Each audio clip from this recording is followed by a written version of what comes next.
SMT Nation, welcome back to the channel for this edition. We have an episode for you just simply covering, I think, what's going to become an industry trend, in my estimation, and that is the perks and the added features and benefits of video streaming. AT&T previously, they had the HBO Max add-on. If you had, their wireless plans, or if you had their, I think, gigabit speed tier for their UVerse home internet on their fiber product, they were giving you HBO Max. Now, if you still have that plan, you haven't touched anything on your wireless or your home internet, you're going to keep it. It's there for you. It's whatever grandfathered. The moment you change things, it's you're probably going to lose these features. So be mindful of that. But you have Verizon, which sells like the Disney Plus or whatever, the Disney bundle with Hulu, and then also ESPN Plus, and then T-Mobile with its Netflix on Us promotion, which is really the original of these kind of added value to these plans, these unlimited plans, and so on. And in this particular article, we'll look at here with Sue Merrick from Fierce Wireless. I'll link it in the description box. I want to kind of propose how I think things are going to play out.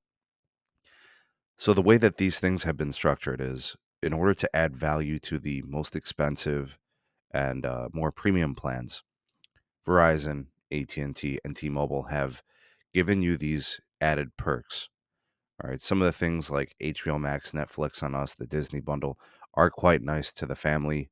That's a very easy, plus addition, and also for individuals, it's actually a huge boost too. So it provides them with streaming services that they don't have to quote unquote pay for separately.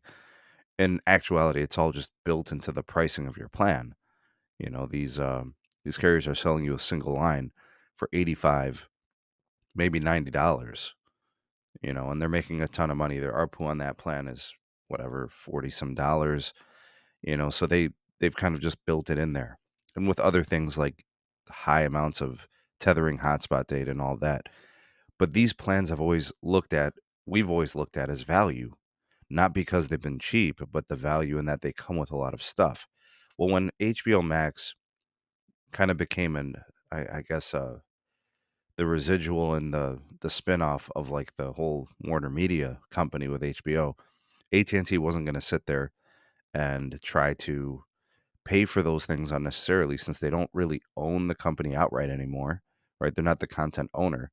They're now the majority owner of the new company. So they're going to be essentially paying for the service.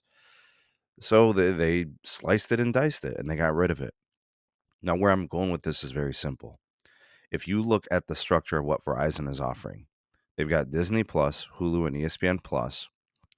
And in order to get that deal, right, you're looking at a very expensive plan.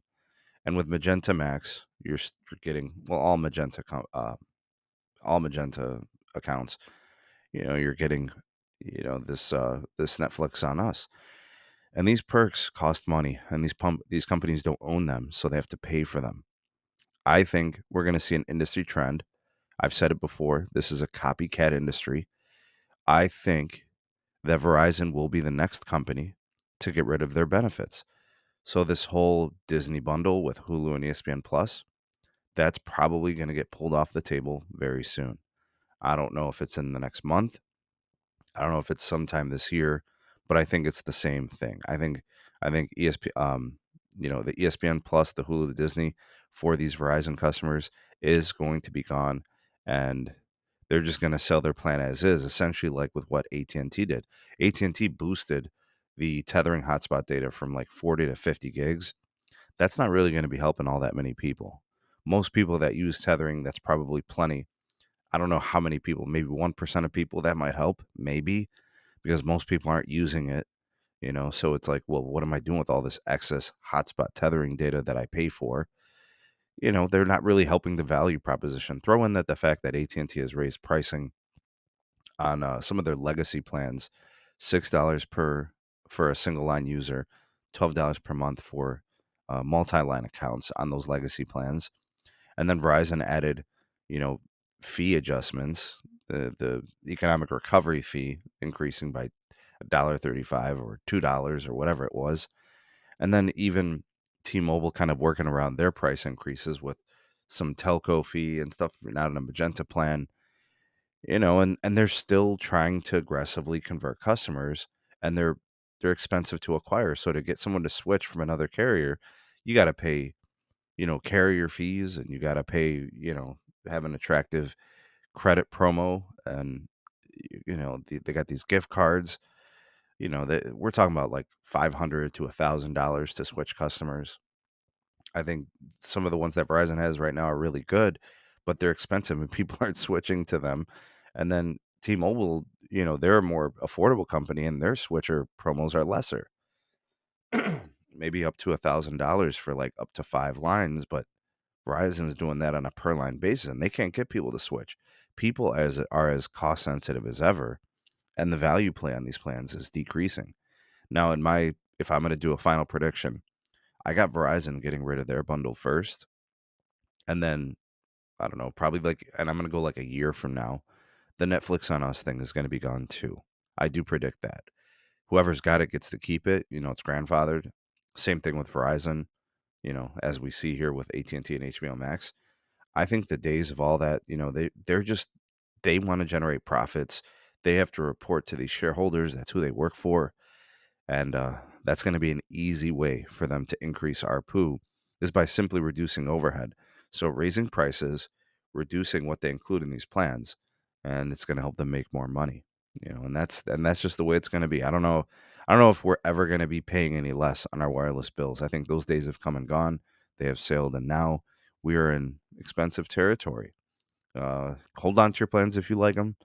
Don't change to different ones. You're going to probably lose value in the grand scheme of things, but that's kind of the new norm. And that's what I think is coming there this way.